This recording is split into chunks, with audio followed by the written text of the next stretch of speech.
when we're talking about whether you can force someone to refer to you or refrain from referring to you in different ways, I guess one issue that I'm having difficulty with is what a pronoun is.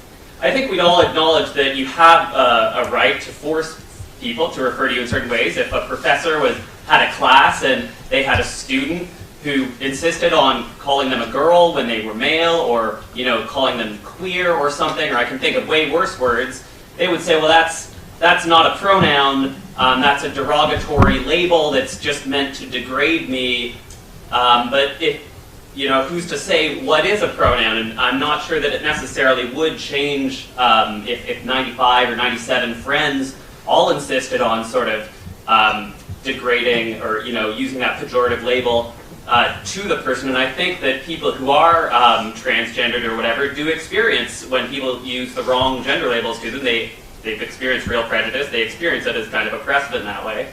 So I don't know if identity is a subject or an object, but I do know that we place important demands on one another. I don't know about nature, but I know that fundamentally, like, our society is going to work better if we respect each other, and I think history bears that out. That self-respect and allowing people's self-identification to play a role in that public aspect. We do already have limits on how people can refer to each other, and they're informed by how people want themselves to be referred to. Okay. Well, that's a lot of questions. So, and that's, I'm not trying to be a smart aleck about that. It's just, I'm going to have to sort that out for a minute. Well, the first thing I would say is, pronouns, and I'm not a linguist, so I'm not going to be able to whip this off the top of my head, although I do know that there is a psychologist named James Pennebaker who's written a whole book on pronouns, which you might be interested in referring to, and pronouns turn out to be extraordinarily important as signifiers, but they're also part of what's called a closed linguistic category, and they don't change. And so that's something that's useful to know. But you also bring up the distinction, or the lack of distinction, or made a lack of distinction between adjectives and pronouns. And that's pretty interesting, because there's no real reason why, if you can't insist upon which pronoun I use to address you, you can't also insist on which adjective I use to address you. And there's a lot more adjectives. And so that's, because I don't see, like, if you can choose your damn pronoun, why can't you choose your adjective? I mean, adjectives are, the words you listed as pejorative were actually not pronouns, they were adjectives. And so you can object to them.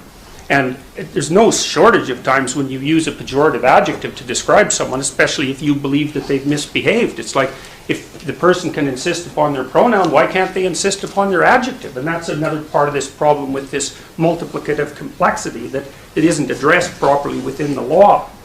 With regards to respect, you said, well, human civilization progresses a lot better if we respect one another, and I actually don't believe that at all. I believe that human civilization progresses and maintains itself when we respect people who've earned respect. You don't just respect everybody randomly. Well, what the hell use is respect if you just respect people randomly? It's like inflating the currency, It's like the Simpsons episode where, Bart gets a trophy because it's every child gets a trophy day. All you do is inflate the currency. Respect is actually limited to that category of people who have earned respect in some manner. So whatever you're talking about with regards to, say, common decency between people, it's not respect. And the definitions actually matter. They matter a lot. And so I hear the respect argument all the time, but you also can't force me to respect you.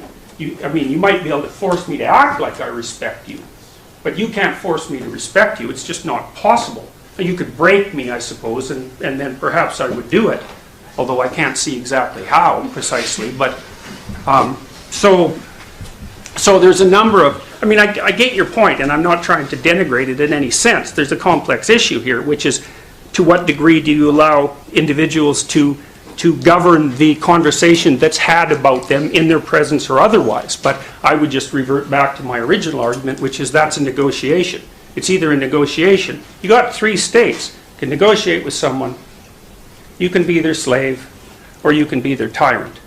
And I would pick negotiation, but as far as I'm concerned, the law right now, as it's currently instantiated, is a tyrant, and it makes people into its slave, and we're going to pay for that.